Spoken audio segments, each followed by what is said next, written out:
Welcome back here on the Senior Network. We're now joined by Tatiana Zanzig, Pruitt Home Health. Good to see you, Tatiana.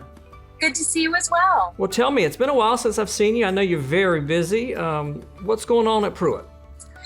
We've just been keeping really steady so far this spring, making sure to get our patients admitted within 24 hours when we can, and just trying to keep everybody happy and healthy and out of the hospital.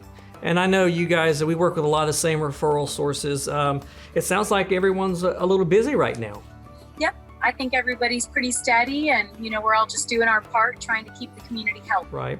And Tatiana, for the viewers that aren't aware, tell us a little bit about your title and your role with Pruitt.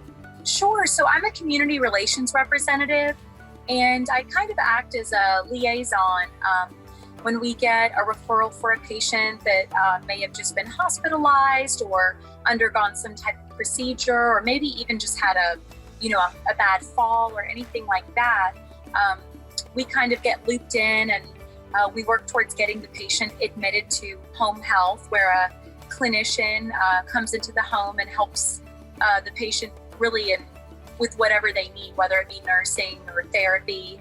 And my role is to assist with onboarding and kind of make sure we have everything that we need to get that individual all the resources that they might need, and for the family as well. Yeah. So I can imagine, obviously, Tatiana, you work very closely with, I'm sure, discharge planners, social workers in hospitals, rehabs, and places like that, correct?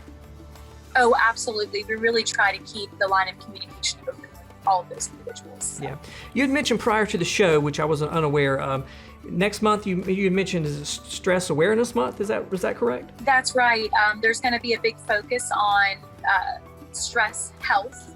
And, I feel that it applies to everybody, regardless of their health status. I mean, everybody experiences stress, and sometimes it's preventable and sometimes it's not. And I think the important thing to remember is everybody can at least try to control how they respond to it, and, trying to bring in other interventions to help combat that stress so that it doesn't take a toll on your overall health. Absolutely, and it couldn't be a better time. I was sitting here thinking about what we've all been through in the last couple of years, coming through the pandemic. We're coming out now, we see the light at the end of the tunnel, but that was very stressful in ways people probably didn't even realize.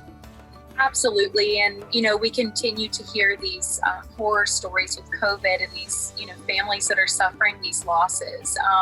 I think now more than ever, if we could really just try to focus on wellness and self-health, and being aware of these stressors and finding ways to really just take care of ourselves and be mindful of the food that we put into our bodies, and our activity level, and spending time with friends and family when you can, and Absolutely.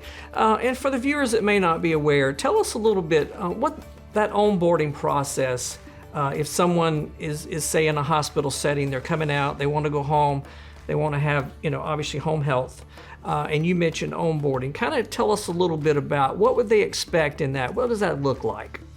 So what they can expect, typically if someone's leaving a facility, for example, or getting referred to us by a doctor's office, the facility or office will send us over paperwork which just has a little bit of past medical history, a medication list, and kind of a snapshot about what's going on clinically with that patient at that time. So we gather all of the information. We keep the line of communication open with the primary care doctor's office, and we make appointments to make sure that the individual follows up with their primary later on, and we try to get them seen within 24 hours to 48, worst case scenario, of receiving that paperwork, as long as we get everything that we need. So typically we'll have a skilled nurse come out to the house, or a physical therapist to get them onboarded, and then usually an individual gets seen by home health 2 to 3 days a week, typically, depending on what's going on with the individual. And the visits aren't too terribly long. They're usually about 45 minutes or so, and we really try to focus on maximizing mobility and checking vital signs and making sure that medications are therapeutic and all of those things. Absolutely. Tatiana, we're out of time, but a lot of great information as usual. Great to see you, okay? Absolutely. Likewise. Thank you for having me. Thank you. Stay with us here on the Senior Network. More to come.